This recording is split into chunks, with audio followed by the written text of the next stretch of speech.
constante en las representaciones visuales elaboradas por los nacionalistas radicales y en los textos que las acompañaban. Esta imagen de los otros coincide con un tipo de deslegitimación señalado anteriormente, la atribución de rasgos de personalidad extremadamente negativos. Por ejemplo, en un póster del Sinn Féin del 74, en el que se pedía la retirada de los británicos, se referían al enemigo con el término thug, matón. En otro cartel de People's Democracy se representaba al soldado con una máscara de gas, de nuevo sin rostro, e incitando la lucha contra el imperialismo británico.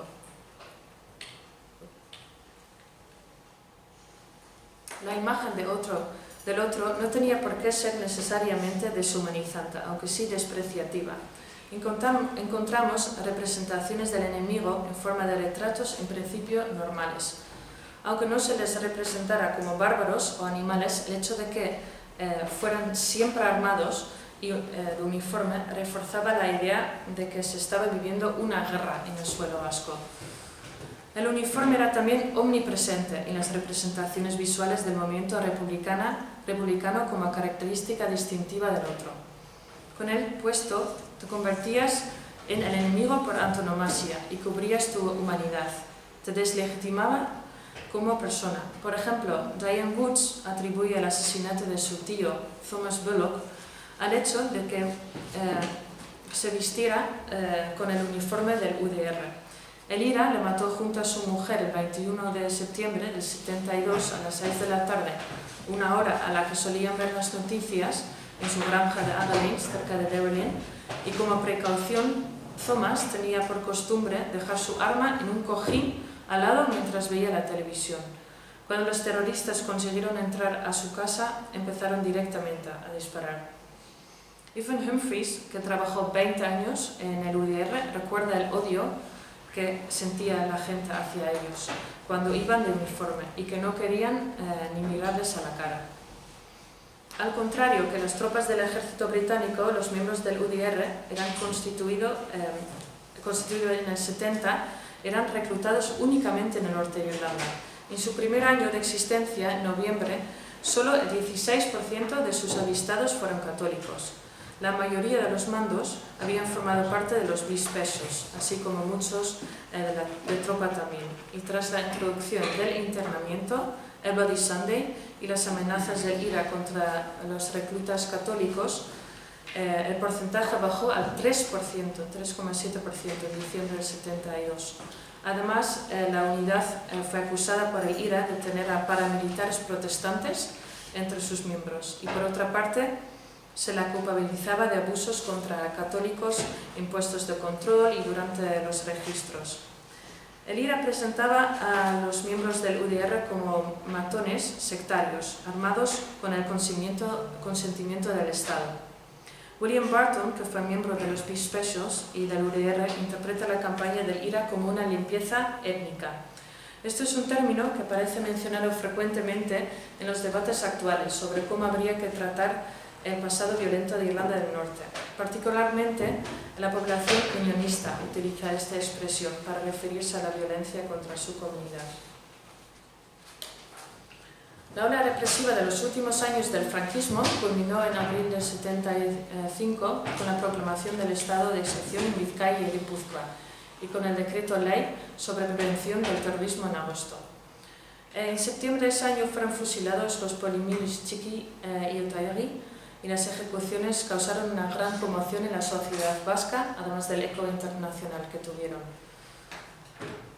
Similar al proceso de Burgos, 5 años antes. Estos sucesos fueron un nuevo motivo de rabia profunda contra la Guardia Civil. No hubo variedad en la categorización del otro, sino que se repetían los mismos tipos. El sentimiento de rechazo, buscado y conseguido entre una parte de la población vasca, se transmitía en una carta dirigida a los policías procedente de ETA, con un mensaje extremadamente agresivo. Decía: «Vete a casa, chacurra, tu presencia aquí destruye el aire, tu sonrisa nos desfigura. Vete a casa, chacurra, antes de que te mandemos a casa muerto». El ex miembro del IRA, Gerard Hodgkins, nacido en el 59, nos muestra que este odio hacia el otro era asumido como algo completamente natural y que le motivó a meterse en la organización terrorista. Él dice: tenías esa emoción, tenías esa antipatía natural hacia el ejército británico y la RUC, porque siempre habían sido hostiles contra ti, incluso cuando no estabas en el IRA. Sencillamente no les gustabas porque eres católico irlandés, así que sentías una mezcla de indignación, odio y desafío. En aquellos tiempos los guardias civiles ganaban muy poco. Juan Martos Ortiz recuerda que ingresó en la Guardia Civil en el 74 y que entonces, dice, nadie quería entrar porque estaban muy mal pagados. Algo cambió, dice, gracias al ministro Rodolfo Martín Villa, que les aumentó un poquito el sueldo para vivir dignamente, en sus palabras.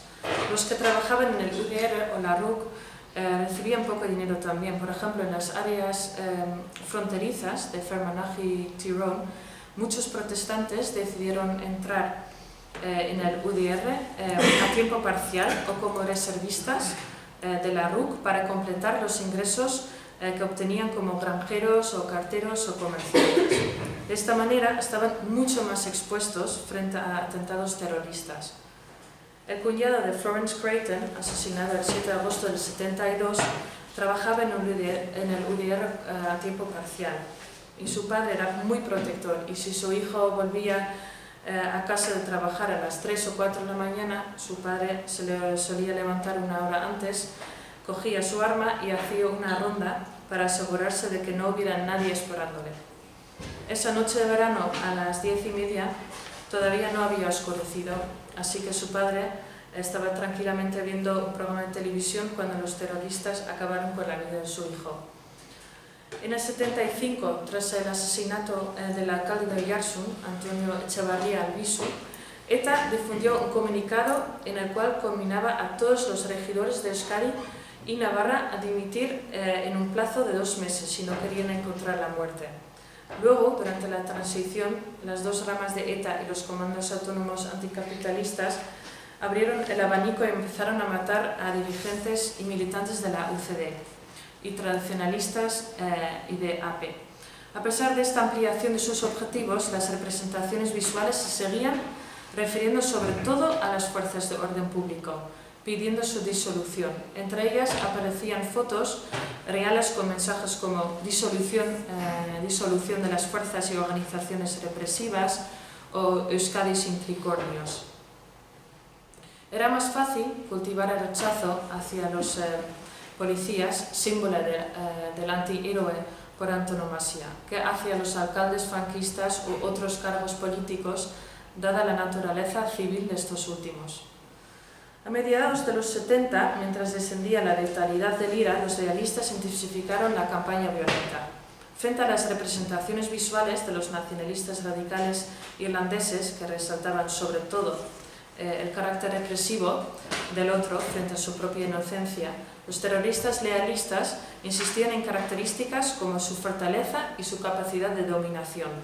Por ejemplo, en un póster del 74, la UDA amenazaba con la muerte a los que apoyaban al IRA. En la imagen aparecían ahorcados en farolas con aspecto de pobreza y fealdad. En aquel tiempo se empezó a priorizar el papel de la RUC en el combate antiterrorista, con el respaldo del UDR. El UDR quería convencer a la población de que iba a traer la paz y hacía un esfuerzo por atribuirse todo tipo de rasgos positivos para sustituir la imagen de represor brutal. El proceso de deslegitimación del otro continuó sin parar tras la muerte de Franco en los inicios de la transición. El hecho de que las fuerzas de seguridad y los militares ya no trabajaran dentro de un marco dictatorial no cambió el contenido de los estereotipos que se les atribuían.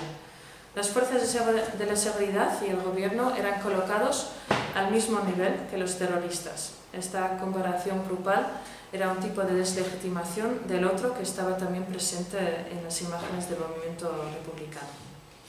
Este tipo de mensajes podían ir acompañados de un llamamiento a que el pueblo participara en la campaña de odio, en la vida cotidiana, aislando a la chapurrada en los barrios y mostrándoles abiertamente el desprecio que sentían. En cierta manera se estaba preparando el terreno para que la sociedad justificara o por lo menos aceptara la ola masiva de asesinatos que estaba por venir, además de presentar a los otros como máquinas que sabían únicamente golpear, disparar y matar. Se pedía al pueblo que pasara toda la información sobre la chacurrada a ETA para poder vigilarlos y perseguirlos. Juan Martos Ortiz, que trabajó como guardia civil, nos confirma que a esas alturas el ambiente estaba cargado de miedo. Dice: yo he vivido situaciones en las que de día, por ejemplo, tú no me hablas ni me dices buenos días y de noche eres la persona más amable. Esa es la situación dramática, entre otras cosas, que ocurrían. El miedo a las fuerzas de seguridad no fue necesariamente tan grande como el temor a lo que te podría pasar a ti si te vieran con uno de ellos. Durante los años de la transición todavía se cometían asesinatos de guardias civiles en bares o otros lugares de ocio, mientras procuraban seguir haciendo una vida social normal. Sin embargo, paulatinamente fue aumentando su aislamiento y extrañamiento. Eso sí, la situación difería según el lugar, el trabajo y el carácter de la persona en cuestión. ETA y su entorno aprovecharon la apertura del sistema para tratar de desestabilizarlo. La difusión de propaganda negativa sobre el otro fue más sencilla desde la transición, pero en vez de suavizarse la imagen de la policía, se seguía presentando al enemigo de una forma que servía para crear distancia, en su papel de represor inhumano, dándonos la espalda, vestido de uniforme y con la porra en la mano. Otras veces eran representados como peonzas, sin personalidad propia, con sangre en las manos y dispuestos a ejecutar cualquier orden. Según Carlos Ruiz Cortadí, fundador de la Alianza Popular en Vizcaya, la actitud con respecto a las víctimas en aquellos años era, dice él, absolutamente distante. Primero, algo habrá hecho, dice, y esto era una mantra de cualquiera. Llámese Guardia Civil, llámese Policía Nacional, llámese político o juez, algo habrá hecho. Ruiz Cortadí se refiere así también al asesinato del presidente de la Diputación de Vizcaya, Augusto Unceta, en octubre del 77, un atentado en el que también perdieron la vida sus dos escoltas, los guardias civiles Antonio Hernández y Ángel Rivera. Y dice: yo voy a aquel funeral y me encuentro con que después de los féretros van dos furgonetillas de mala muerte, con los muebles de aquellos señores que salían del cuartel. La divulgación de una fotografía de policías sacando pasteles del escaparate de una tienda de lentería tras unos disturbios en el pueblo, el 14 de julio del 78, contribuyó a su consideración como represores y ladrones, como gente de la que habría que desconfiar y que era muy poco profesional, violadores de normas y valores generalmente aceptados. La desconfianza hacia el otro se intentaba estimular entre la población de diferentes maneras. Por ejemplo, entre los años 72 y 74, el IRA difundió una serie de pósters para desanimar a los ciudadanos a pasar cualquier información a las fuerzas de seguridad. Esta campaña se repitió de nuevo entre el 81 y el 82.